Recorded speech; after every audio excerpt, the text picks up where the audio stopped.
Just the night before the flash flood happened, y'all were okay with motherfuckers being stripped away from their motherfucking families and never seeing them again. People being deported. Y'all were okay with that. Be okay with not finding Sarah Lou. Be okay with not finding Billy. Be okay with never seeing them again. How dare you use the pain and the suffering of families like mine and families like those from the flood who have lost their children and their loved ones in the flood? First of all, how dare you compare the two? And secondly, how dare you use our pain for clout? You are just the lowest of the low. Them little girls, them people died because of racism, not politics. Boom, I said it. I don't give a fuck. Listen here, Miss Holly B, or whatever your name is. I, as a white person, a white person, or whatever you say, who is married to a Mexican who was deported exactly 5 years ago this month. In July of 2020, my husband was deported.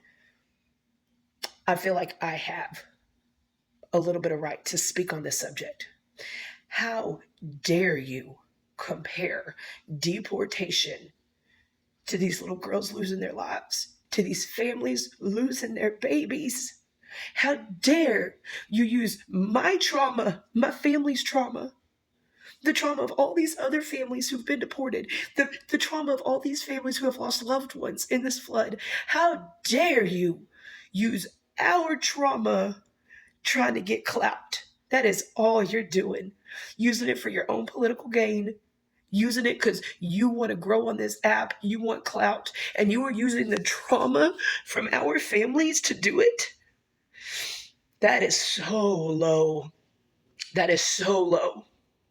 Now, I'll admit, when my husband was first deported, because he wasn't actively doing anything wrong, someone else had used his identity on a DUI, and they arrested my husband, and then the local judge dismissed all the charges because the mugshot proved it wasn't him.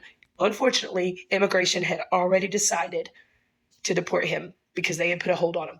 That's a whole other story. The point is, my husband, I don't care what color I am, my husband was deported.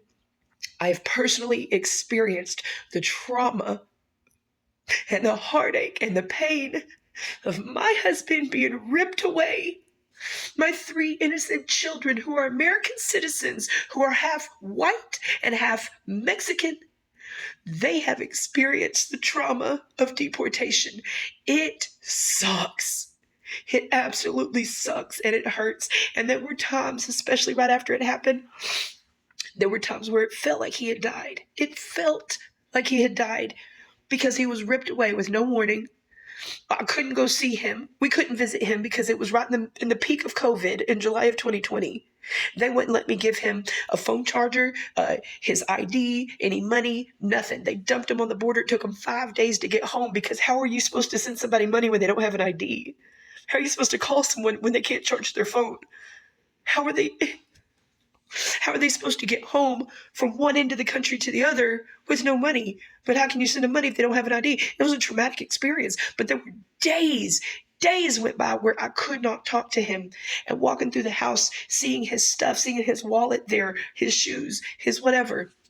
When I'm used to being with my husband every day, the girls are used to seeing dad every single day, and then all of a sudden he is just gone, ripped out of our lives. Yes, there were times where it felt like he had died, but you know what? He didn't die. Thank God he's still alive. Thank God I can still talk to him on the phone.